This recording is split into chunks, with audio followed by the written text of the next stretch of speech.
Welcome to this afternoon's presentation, Knitting for a Good Cause, the Chinese Women's Club, presented by the Chinese Benevolent Association of Edmonton.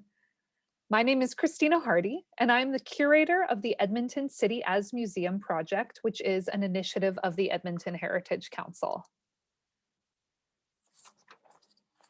So before we get started this afternoon, I must acknowledge that the place in which I am living, the place where my historical work is rooted, and the place from where I am broadcasting tonight or this afternoon is located on Indigenous land that has been theirs since time immemorial.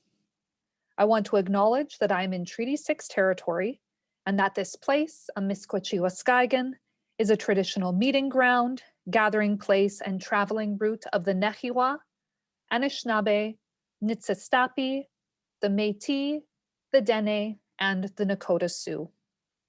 And I acknowledge these things not because it's politically correct or a checkbox requirement, but rather these territorial and treaty acknowledgements are necessary reminders of the history of this place. They are important contextual grounding points when considering the history of this place, reminding us of parts of our collective history that we are still influenced by and beholden to today. They remind us that we occupy Indigenous lands and that Indigenous peoples have lived, traveled, and cared for this place since time immemorial. They remind us that the arrivals of colonizers is but a drop in the vast sea of time that covers this place. However, this part of our history, these deep-seated histories and agreements between nations have been historically excluded from the stories we tell about the past, excluded from the stories we tell about this place, and for some, excluded from the stories we tell about ourselves to ourselves. So for folks who have come here and whose families have come here, it is necessary not to forget our obligations as treaty people, to not forget or exclude this part of our shared history, or position it as something that happened in the past, relevant only to the past. As exampled by the discovery of 215 bodies bodies of children buried outside the Kamloops residential school. It's a stark reminder that these things that have happened are quite recent. I believe that school closed in the 50s or the 70s, so it's really not that long ago. The history of colonialism is still playing out in very real time for all of us living in these lands. So we must recognize the ongoing legacy and the impact of colonial violence against Indigenous peoples and how peoples not Indigenous to this place have benefited and continue to benefit from that violence. And I share this not because I have to, but because these histories and legacies are still relevant to all of us living here in this place today. And these histories must always be kept in mind and acknowledged and included when moving through our city and engaging with the stories of this place. It is now my pleasure to invite to the screen our special guest for this afternoon's presentation, Lan Chan-Marples. So before the COVID-19 pandemic and restrictions, Lan could be seen all over Chinatown, especially around the southern part of Chinatown near 97th Street and Jasper Ave, going to a meeting or getting up tents for a Chinatown event. She loves to share her knowledge of the history and heritage of Edmonton's Chinatown from a personal lived experience and through her research. And this was exactly what she was doing in the month of April for the sketching sessions in Chinatown, sharing and storytelling. Always striving to give back to the city and the community she grew up in, she became involved in various volunteer boards and committees, including the Chinese Benevolent Association, the Edmonton Heritage Council, and the Canadians for a Civil Society, just to name a few.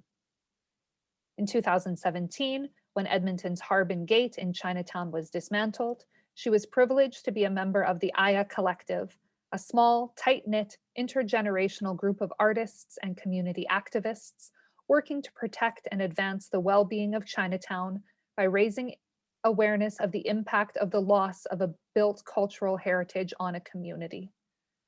Lan is delighted to be meeting and hanging out virtually now, of course, with people locally and across the province and Canada who are doing innovative Chinatown work.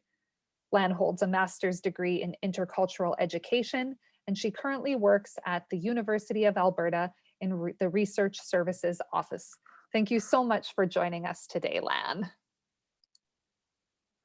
Thank you for the introduction, Christina. Good afternoon, everyone. Thank you for joining me for the final session for Asian Heritage Month 2021. Before I begin, I wish to sincerely thank the Edmonton Heritage Council and ECAMP for the sponsorship of 3 Edmonton Chinese community talks. The history of martial arts and line dance in Edmonton, a talk about the China Dolls marching band, and Chinatown ambassadors from 2 former members, and of course today's talk about the Chinese Women's Club. Lastly, a big thank you to Christina for hosting all 3 sessions in this partnership. This talk stems from an Edmonton Journal newspaper article printed in 1946 that caught my attention. It wrote of the participation of a group of Christian Chinese women in Edmonton's Chinese United Church, their participation to the Bundles for Britain, as well as other involvements during the Second World War. Even more rare for that time was a photo of 3 of the club members who lived and attended church in the original Chinatown around 97 and 96th Street and about 102 Avenue. The story of the Chinese Women's Club is a part of a larger story of the Chinese in Canada and how their actions during the Second World War had led to changes to racist and discriminatory immigration policy and attitudes toward them. So could you advance the slide, Christina? Thank you. Having said that, I just want to kind of give a bit of a context in terms of the Chinese Canadians during Second World War in general. In the Second World War, China and Canada became allies. And Canada entered the World War II on September 10th, 1939. And throughout the war years, the Chinese Canadians in Canada had worked in tandem with Canada and the Canadians in Canada in the fight against the war. So the way the Chinese Canadians participate included things like they enlisted in the Canadian Armed Forces, despite the fact that many of them were not Canadian citizens or would not allow Canadian citizenship by the Chinese Immigration Act of 1923. It was also known as the Chinese Exclusion Act. This act was actually repealed after the war on January 1st, 1947. And over 500 Canadian-born or naturalized Chinese served in the Canadian Armed Forces during the war year. When you look at the size of the population, 500 Canadian-born or naturalized Chinese who served in the war were quite significant as well. And when I talk about naturalized Chinese, only a certain class of Chinese were allowed to have citizenship. There were mainly the merchant class, as well as missionaries. So despite the 1923 discriminatory immigration policy, Chinese Canadian communities were very active in fundraising and as well as donating really needed necessities for Canada and China's war efforts during the war year. So, next slide. Thank you. And so from this excerpt, an interview with Victor Eric Wong, who was a World War II veteran from Victoria, BC, you can kind of give you a sense of how they felt when they joined the war and, and the result of their participation. So for the Chinese Canadians, he said, we want our people to know that we went to war and returned and won 2 wars, which is the war over the enemy. And then the second thing, the most important thing, is that we came back and we lobbied the government. And in 1946, when we got discharged, Parliament passed the law saying that we can be a Canadian citizen, which I'm very proud of to have contributed to that. And that was from Eric Wong, Victor Eric Wong. Next slide. And then I also mentioned previously on the first slide that the Chinese Canadian communities contributed to the war by raising funds for it. And one of their contribution was to actually sell and purchase the what we call victory loans or bonds that was released by Canada. And so again, another excerpt from historian Carol Lee mentioned that the Chinese community, when they participate in the victory loan drive, they always oversubscribe its quota. And she wasn't the only one who mentioned that. I've seen that in not Chinese, but in newspaper articles that that have come across during my research. On top of that, the Chinese Canadians also joined in the Red Cross and other service work. And some young men even volunteer for services overseas. So I want to point out an article in the Edmonton Journal, and in the journal it stated that Edmonton's Chinese residents are going all out in support of Canada's second victory loan. And the paper, the article also went on to say that to date, 72 Chinese residents had subscribed to a total investment of $6,900, and this amount continued to climb. I just want to point out that the second victory loan that was announced by Canada was looking for $600 million in contribution to the war, to help with the war effort. So $6,900 is quite significant for a Chinese community the size of Edmonton at that time. So what is Canadians and victory loans? Just a very quick, definition of what that means or explanation of what that was. So the loans were offered to help pay for war efforts, and it was introduced in World War II and then again in World War I and again in World War II. And all the Canadians in Canada really enthusiastically, eagerly subscribed to the World War II victory loans. There were 9 loans in total that was introduced between 1941 to 1945 at a total cash sales value of almost $12 billion. 52% of that $12 billion came from corporations and 48% from individuals. And by individuals, I would add that the Chinese Canadians at that time in Canada were part of the 48%. As well, Canadians collected clothes and other items to ship overseas. They recovered and recycled much needed glass, rubber, metal, and paper. And then again, and I mentioned before, the Chinese Canadian communities were right into it during the war years.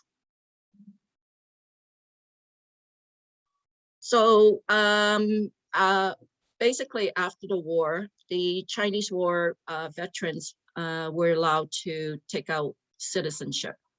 As this excerpt article indicated, 4 Chinese youth and 3 young Chinese women, all veterans of World War II, renewed their vows of allegiance to the king and adopted country in the Commodore Cabaret last night, and were granted the right to call themselves Canadians of Chinese ancestry. Next slide. I want to have this photo because Lila Wong fought in World War II and was among the first Asian Canadians to vote after 1947. And her photo actually was, I took that from a brochure from a traveling banner exhibit that was organized by Victoria on Vancouver Island, and it was their 150 years and counting exhibit called Fighting for Justice on the Coast. I love this photo. This one is, I took this from a Chinese Canadian women night exhibition as well, and it was 1923 to 1967, and it was called Inspiration, Innovation, Ingenuity. And it talked about Chinese Canadian women and their activism, how active they were in World War II.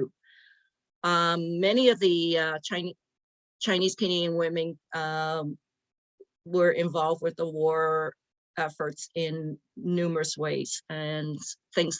They were involved with fundraising to support both Canada and China's war efforts. They also worked in wartime industries.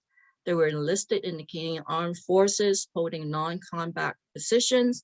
And last but not least, they organized rallies showing support for an Allied victory. As you can see from their sign, it says, "Give now for victory, democracy forever."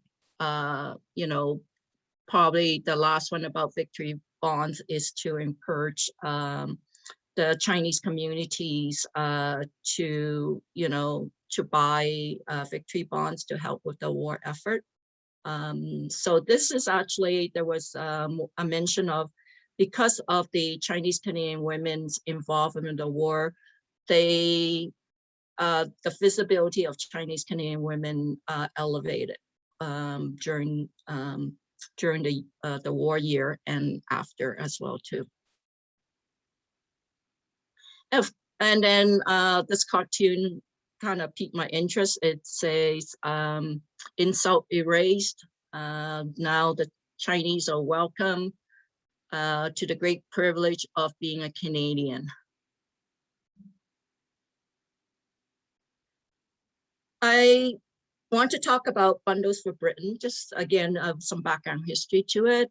When the Second World War broke out in Europe on September 1st, 1939, there was a big appeal from Europe to help with victims of the war, especially in Britain, and the U.S. citizens all responded quite readily to help. And so Bundles for Britain was actually founded by Natalie Latham. She was a wealthy New York socialite. What she did was she gathered a group of her New York City friends, and in a empty office, warehouse office, they started knitting. So they started knitting on January 14, 1940. She responded with her friends by knitting woolen clothes, sweaters, socks, gloves, and caps.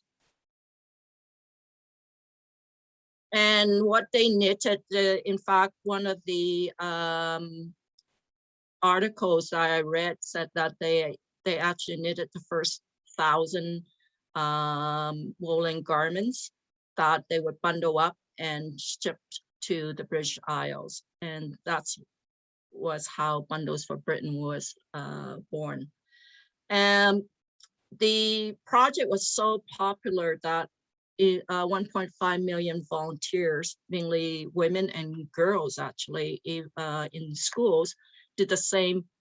And every state in US state had their own branches of Bundles for Britain. And all the knitters, in order to raise money, they would to buy yarns and knitting needles and other things for the knitting projects. They would sell pins, pendants, and stickers. They would have big sales and hold concerts, plays, and events And then immediately businesses decided businesses would join in and they would donate money, and as well as yarn and knitting needles. Shop windows would put Union Jack in front of the window, and with the phrases "bundles for Britain" or "help the Allies" or "British war relief." So besides knitting clothing, the Bundles for Britain, they donated a lot of stuff over what they call vital necessities, or to Europe, to overseas, to Britain, and the countries that are needing this in order to help win the war. So according to the writer Gibbs in Maclean's article in 1941, they shipped over like 391 motor ambulances, 22 complete X-ray apparatus, and so on and so forth. And what they shipped over filled up about, 40,000 parcels per month for British prisoners of war. And included with that would be 50,000 sweaters, 50,000 pairs of socks. And then that on top of that, the American Red Cross, they themselves also shipped over 5 million knitted garments, 3 million sewn clothes, and 21 million surgical dressings, and 15,000 pints of blood. Overall, the Red Cross, and that was reported only in 1941, that they spent about $13 million for the war efforts. So Bundles for Britain was actually most active for from 1940 to 1942. So really the most active period, Bundles for Britain, was just 2 years. But it still continued to knit and as well as send necessary items over to Europe and to Britain, even after between 1942 to 1945. And then in February of 1945, there was a newspaper article that announced the closure of Bundles for Britain on June 1945. And all the branches in the US closed their doors at that time. Okay, so now I'm going to talk about the Chinese Women's Club and how they got involved with Bundles for Britain. So while the American women were doing their bit, and that is Latham's troop of volunteers for the war effort between, mainly in 1940 to 1941, 42, for Bundles for Britain. So was the Chinese Women's Club in Edmonton, Alberta, Canada. I found this photo of knitters, and I don't think it's probably of a later period, but it was the best photo I can find for the slide here. In order to understand the founding of the Chinese Women's Club, who founded Chinese Women Club, as well as the founding of the Chinese United Church, I need to go into the Fong family history. In this photo here, actually, you see the father, who became Reverend Dickman Fong, and his wife, and his 3 daughters. And so anyway, I will say more about the family. So Fong Chapman was born in Yanping, Guangdong, Canton, China in 1860. And he came to Vancouver, Canada in 1884 and started driving stagecoaches between New Westminster and Vancouver. He also attended night classes at the First Methodist Mission that opened in Vancouver's Chinatown in 1884 to learn English. And besides learning English, he would also learn Gospels. He soon became a Christian And then in 1898, he was appointed as a lay minister. And when he was a lay minister, according to his youngest daughter, the baby on the lap of his wife, Anna, she recalled her father would take his portable organ, and he would go down to the corner of the main street in Chinatown to preach as well as to sing hymns. And then later in 1898, he went over to Vancouver Island to minister the Methodist, to be at the Methodist mission at Nanaimo. At that time, he actually took on he anglicized, I believe he anglicized his name Chapman to Dickman, Fong, or Fong Dickman. But what I'm going to do is, because his surname is really Fong, and his Dickman is really his name he took on, I'm going to call him Reverend Dickman Fong, rather than Fong Dickman, because sometimes he would be referred to as Reverend Dickman or Mr. Dickman, which is not correct. And anyway, from 1906 to 1913, he was sent back to Vancouver, where he was the minister for the Chinese Methodist Church. So in a way, he was kind of going in circles here. And then in 1913, he was sent back to Nanaimo. And then after Nanaimo, he moved to New Westminster, where he was ordained in 1923. He was also the founder and editor of Hua Ying Yapbo, which is a Chinese English daily newspaper, and it was Canada's first Chinese daily newspaper, which ran from 1906 to 1909.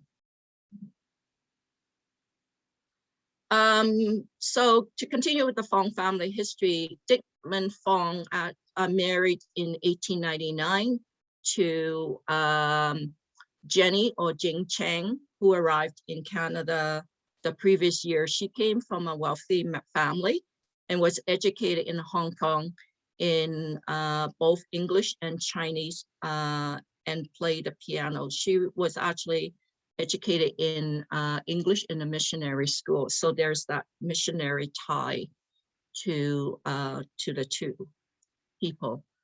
The Fongs had 4 daughters. I mentioned 3, but they actually adopted the 4th daughter. So the first 2 daughters were Lavina and Esther, and they were born in Nanaimo. Anna was born in Vancouver, and then they adopted Laura in 1915, when one of Mrs. Fong's nieces died in childbirth. The 4 daughters actually made a bit of a name for themselves. Lavina was the first Chinese Canadian woman to become a teacher. Esther was the first Chinese Canadian woman to graduate from UBC. Anna was the first Chinese Canadian nurse in 1931, and Laura was the program director at YWCA. If you look at the left there, this is a newspaper clipping that says that these Chinese were ordained after 25 years of mission work in Canada. If you go to the photo on the right, the gentleman on the left is actually Reverend Dickman Fong when he got ordained there.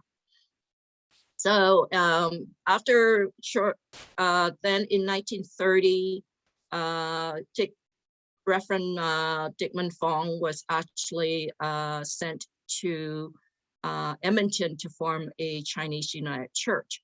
Now, the Chinese, I need to give a little bit of background to the United Church of Canada itself.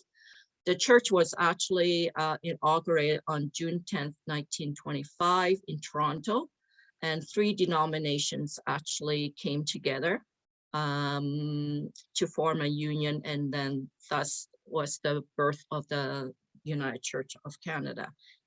They were the Methodist Church of Canada, the Congregational Union of Canada, and then 70% of the Presbyterian Church of Canada.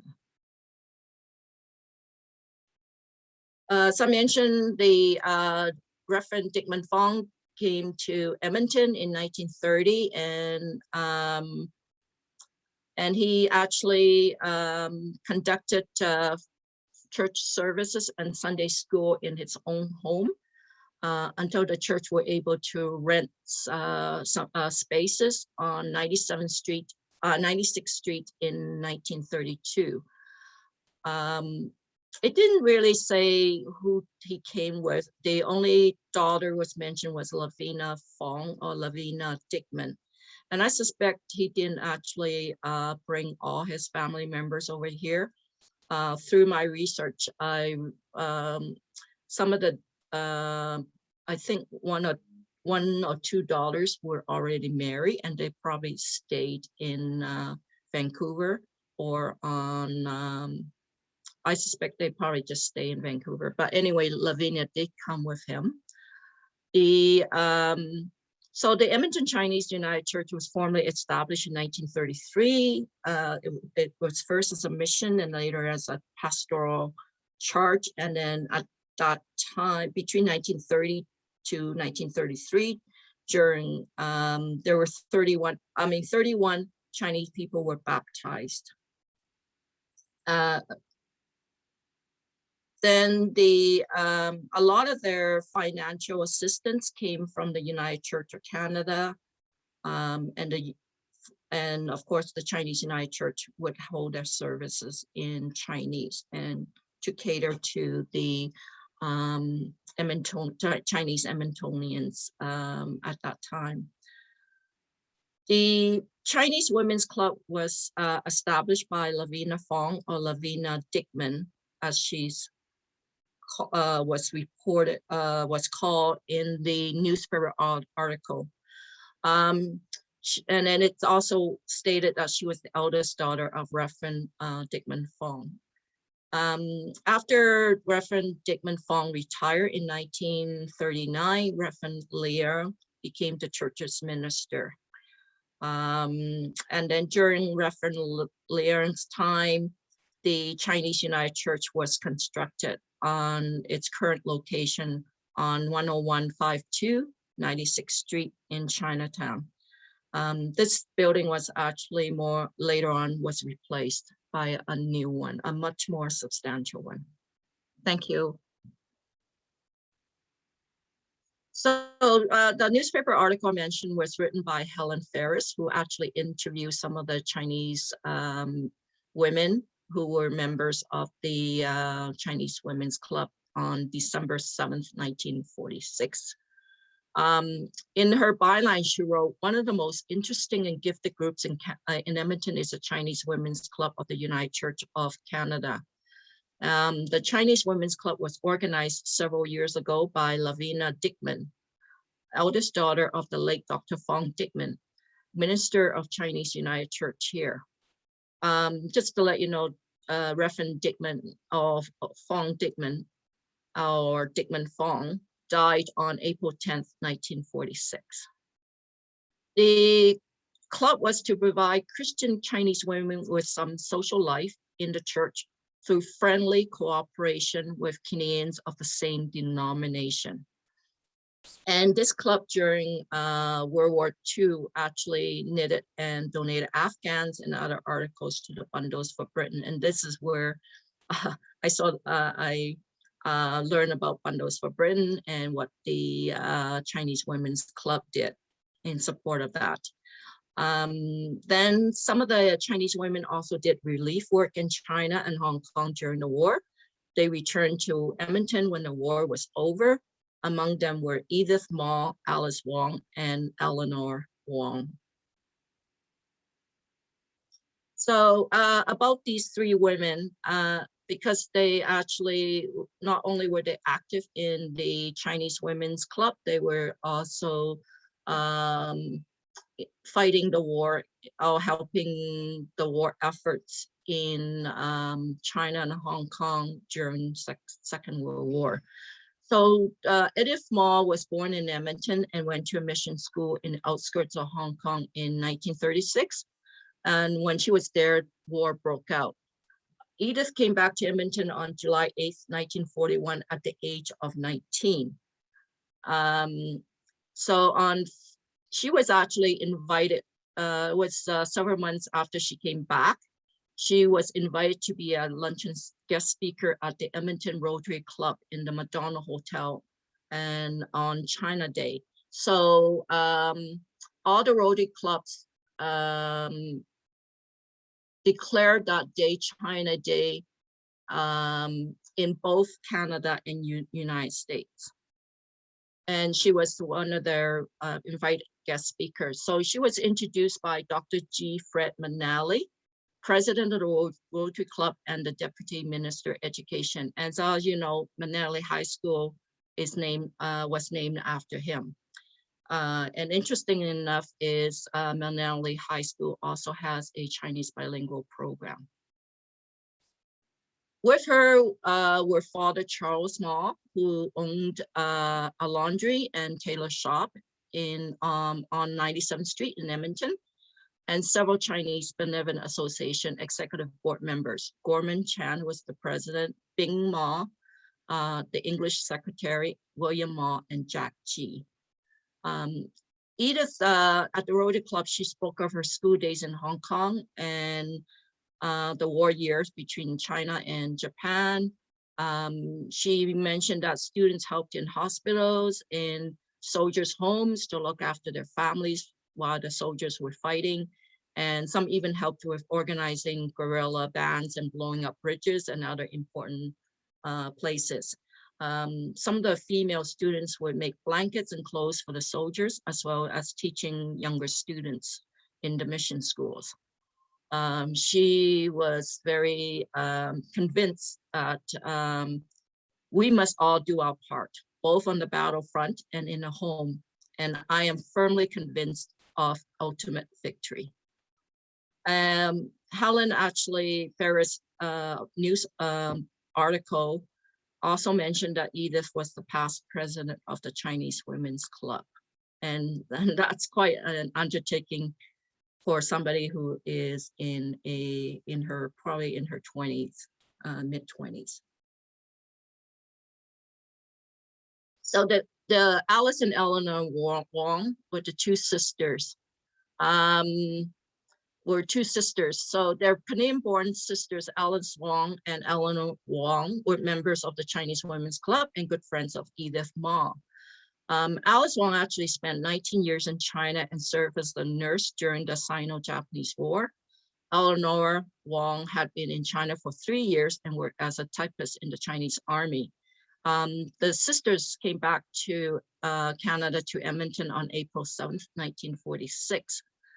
Now, Alice went to China as a child where she had a brother and 2 sisters living there. She graduated from Hong Kong's Queen Mary Hospital just before the Sino-Japanese War broke out. She left Hong Kong for the interior of China and nursed wounded soldiers at various hospitals.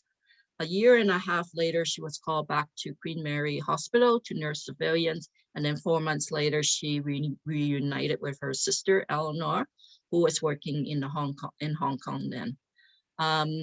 They had boarded a boat in Hong Kong and landed in Vancouver on March 30th, 1946. When asked what their future plans are going to be, Alice wanted to do postgraduate course in obstetrics, and Eleanor will go back to work after a long holiday. Both consider Edmonton their home. Their father, actually, Wong Fu, was operating a restaurant in Veteran, Alberta. And so there are other members of the Chinese Women's Club. By 1946, there were about 25 to 30 Chinese club members, and most of them were young and Canadian born, and about half were active in the missionary societies of Wesley and Central United Churches. It's quite interesting when you look at that, because in 1941, there were 384 Chinese people in Edmonton. 358 of them were men, and 26 women. And that's about a ratio of 14:1.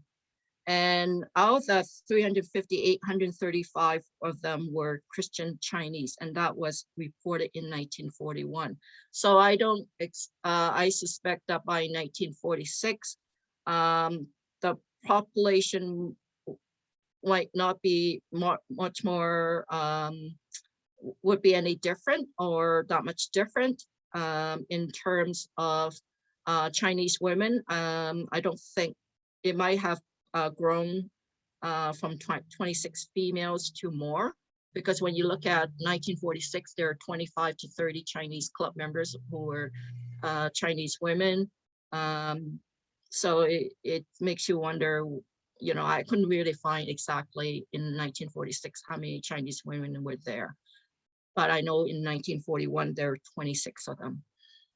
So the other members included the president, Mrs. Lee K-Yuan. She was the wife and the artist and the daughter of Ho Lam of Calgary. And Ho Lam actually turned out to be quite an interesting person, and very much respected in the Chinese community. He was the first Chinese elder in a Canadian church in Alberta and in Canada, and also a member of the Chinese mission in 1902 that later became the Chinese United Church. He came to Canada in 1901 to Vancouver before heading east to Calgary. He actually joined the Knox United in Calgary when he first came to Calgary, was because he heard that there was free English lessons offered by the church. So Ho Lam worked in various jobs as dishwasher, cook, restaurant owner, insurance agent, and then he became the owner of a wool and knitting mill in Calgary. And his actually his 5 sons made make names for themselves, such as Frank was the first Chinese commissioned officer in the Canadian Army in World War II. Charles was the first Canadian president of the Kiwanis Club in Calgary. David was president of the Calgary Junior Chamber of Commerce and later International 5 president. And George Sr. was the first Chinese alderman of a large city in 1959. And later MLA, he became an MLA Social Credit Party in 1971. And I think you count here 1, 2, 3, 4. I only mentioned 4 of them. I didn't add the 5th one here. I think I missed out the 5th person. Other members of the Chinese Women's Club included Mrs. Lee Tak, who was the secretary, and she owned the Vanity Beauty Parlor. Mrs. Edward Ma, the Mandarin shop, and then Amy Fong. She was a medical student at the U of A, University of Alberta, and Vivian Sui, who was a geology student. There was Mrs. K.K. Wong and Mrs. Chan. They were teachers sent from China to teach Chinese classes in the church. There was Alice Wong, who the Alice and Eleanor that I talked about before.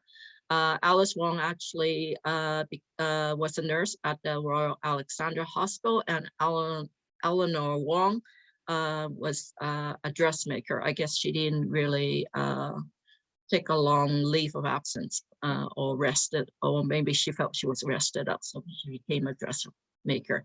And then there was a Mrs. D.H. Lee, who was born Toots Wong of Edmonton, and she spent 15 years in China and served in the American Red Cross during the war. And then Mrs. C.P. Leung, who's the wife of the United Church's minister. So the Knitting for Bundles for Britain was one of a number of worthy causes supported by the Chinese Women's Club before, during, and even after the war. During the war, they sent funds to help Chinese war orphans, and after the war, they donated to the United Church hospitals for the same purpose. Because many of the woolen mills in northern China were destroyed, and the Chinese people were in dire need of woolen clothes and medical supplies.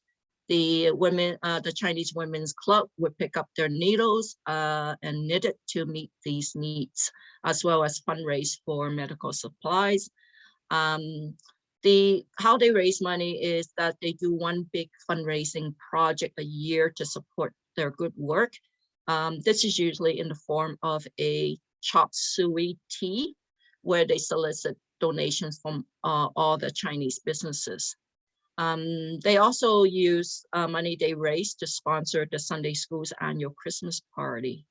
And what I suspected is they're probably similar. What they do is probably similar to what the Calgary's Mothers Club and Mission Circle Club in had done in Calgary, and that is they would have provided food and other support to the jobless Chinese men during the Great Depression in the 1930s. So my final remarks is that the Second World War was not only marked an important turning point for Chinese Canadian communities across Canada in terms of improved general public attitudes toward the Chinese for their participation and contributions to the war efforts, but it's also a turning point for Chinese Canadian women. Although small in numbers and despite discriminatory immigration restrictions and racism against the Chinese in Canada, they did not stop the Chinese Canadian women from doing what they could for their communities and Canada they call home. Chinese Canadian women gained public visibility in unprecedented ways during the war period. Because they were enlisting in the Canadian Armed Forces, fundraising activities and other activities such as knitting and donating clothes, working in wartime industries and organizing allied victory rallies led to the greater entry of Chinese Canadian women into the mainstream public sphere, which was became a lasting result for this period. So members of the Chinese Women's Club of the Edmonton Chinese United Church were some of these incredible Chinese Canadian women during World War II. And my last slide is I just want to show my favorite photos, as well as to talk about the one furthest on the left it's the rally, and the three young women who actually took part in knitting for bundles for Britain, as well as being very active in China during the war year. And then this actually led to Chinese Canadian women's activism, such as this rally campaign by the Safe Chinatown campaign by Mary Lee Chan and her daughter Shirley. And they actually protested against urban renewal plans to demolish and redevelop Chinatowns across Canada in the 1960s and 1970s. And that's the end of my presentation. Thank you. Thank you so much, Lan, for sharing such a fascinating story about Edmonton's history, about Canadian history during the war. I knew a little bit about, victory bonds and the Bundles for Britain campaign, but I've learned so much from you today. So thank you so much for your research and for sharing it with us today. Thank you. Yeah. We are doing quite well for time, so we do have room to take some questions. So we do have one already in there, but if you have any questions, please use the Q&A feature and we will bring them up. So the first question, Lan, is do you happen to know how many Chinese Canadian women enlisted? And so I guess that's enlisted in war efforts. I really don't know. I was trying to find more information about that. All I was able to come up with 500 enlisted. And because there weren't that many Chinese women during that time, out of the 500, if you're looking at, when I look at statistics, in terms of ratio between men and women, during that time, I would say probably of the 500, maybe I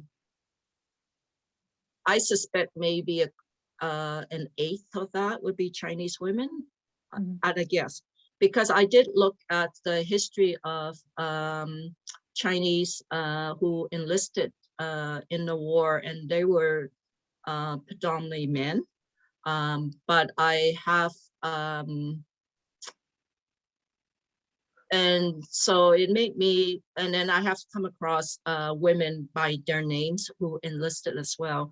But really, I can't say in my head, out of the 500, maybe closer to 100 of them. I might be over generous in my guess, but it's a good question. It's something that I wanted to find out myself as well too. A question from me is, from all of this research that that you've done for this particular presentation, are there other questions that you have, other historical breadcrumbs that you're hoping to follow? People who caught your attention? Yeah, actually,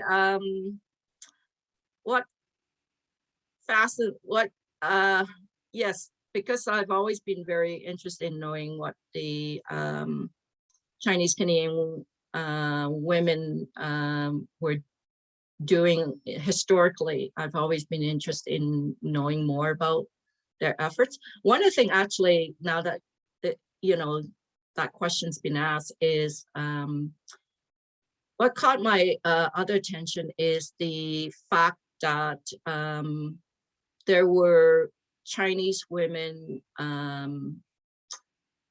in sports, and they were actually organized kind of sports team. And Calgary, in fact, had a women's sports team that kind of interested me, because I wouldn't expect that there would be men, more of men who would organize sports team, even though I know they play baseball and things like that. But I've come across where Chinese Canadian women had actually been also formed baseball teams and other types of like volleyball, basketball, and those kind of things. And yeah, I would like to kind of dig more into that. Yeah, that sounds really interesting. We've had one final question come through the chat. Were Chinese members of the armed forces eligible for veteran land grants after the war? I haven't come across that. That's interesting that was mentioned, but I didn't see any mention of that they were part of that. But certainly I would be interested in, I'll pay more attention to that and maybe take a look at that. All I know is that they did, there was mention of the first commission officer. Oh, that's the one I forgot. Yeah. Anyway, no, I didn't come across that in my research, but I can definitely look at that as well. Those are all great questions. Mm-hmm. I just feel like, yeah, there's so much I could do on this topic, really. Yeah. Well, I hope, probably speaking on behalf of everyone here today, I hope that that you pursue this research so we can continue learning from you. Yeah. Well, we are going to start wrapping it up for the afternoon. So thank you so much, Lan, for your research and for sharing it with us today. We have one final video that we'd like to share with the group before we say goodbye. Would you like to introduce it, Lan, and provide some context about what we're watching? What we want to do is promote 3 events that's coming up. And so this event is actually from a very small grant that we received from TD Park People's program. And so it gave us a perfect opportunity to talk about, to kind of interweave Chinese culture with parks, environment, water, and those environmental issues. So the TD Parks People Grant is mainly about, it's really focusing on how people use their green space, how they use their parks. And so our focus, the 3 events we'll be doing is focusing in Chinatown, in particular, particularly in South Chinatown, where we do have Canal Park there, and the ravine, as well as the Chinese garden in Louise McKinney Park. So we'll be what we want to do is, the video will tell you what we'll be doing, but we're quite excited about that because it's first time we're going to look at environmental issues and green space and those kind of things, and in our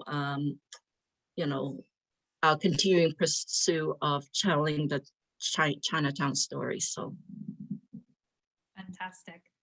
So much of our history and our stories is in the landscape and in natural features. So yes. I can't wait to watch it. Let me know in the chat if the sound isn't working, but I think we're good. If you're a longtime fan of Chinese culture or joining us for the first time, we welcome you to 3 family-friendly events this summer to learn more about culture in Edmonton's green spaces, presented by the Chinese Benevolent Association of Edmonton and sponsored by the TD Park People program. On Monday, June 14th, learn how Chinese and Edmonton area cultures activate and sustain green spaces. Then join the socially distanced scavenger hunt by taking selfies with some cool overlooked features of Canal Park in South Chinatown and imagining some fun park activities. On Sunday, July 18th, take an online tour of the ravines of historic Chinatown, which supplied generations of Indigenous and settler peoples with plants for home remedies, traditional medicines, and food. Then join the socially distanced scavenger hunt by sharing photos, drawings, and stories about your favorite local ravine. Finally, on Sunday, August 1st, inspire your community spirit with the story of the Edmonton Chinese Garden Society's partnership with the City of Edmonton to create a green sanctuary as joint stewards. Then put on your community thinking caps and take some photos in the Chinese garden in Louise McKinney Park. Imagine how you could add to that garden or one in your own community. Plus, learn how to make a bird feeder from recycled materials at these events. Please register at cgaa.ca/parkpeople2021. Keep yourself and your loved ones safe. All events are free thanks to the generous sponsorship of the TD Park People program. We look forward to seeing your Park People spirit. That looks like a really fantastic event. Yeah. Thank you so much, Lan, for... I hope I wasn't going too fast. I was trying to... Yeah, well, I think we're doing perfect for time. It's 4:01. Oh, great. Yeah. So a fantastic time to say a very sincere thanks to you once again for your research and sharing that with us this afternoon. And a thank you to everyone who decided to take some time out from a very beautiful Sunday to learn about some Chinatown stories. And hopefully, throughout the presentation, you said, I didn't know that a few times. And we hope that you can, share what you learned to your relations and the people that you are close with. So on behalf of myself, Christina from the Edmonton City as Museum Project, I want to thank the Chinese Benevolent Association of Edmonton for the suite of programming that you offered for Asian Heritage Month. I really enjoyed being a part of it and getting to learn from it all. And for folks who might not know what the Edmonton City as Museum Project is, we are an initiative of the Edmonton Heritage Council, and we offer a bunch of different programs for you to be able to learn the stories of your city. And one of our most active programs is our digital story collection. We release a new local history or cultural heritage story every Wednesday. And today's a very significant and sad date in Edmonton's history. It's the 40th anniversary of the raid on the Pisces bathhouse, or the Pisces Health Spa. So at 1:30 in the morning on May 30th, 1981, Edmonton City Police and RCMP raided a spa where gay men were meeting, and arrested them.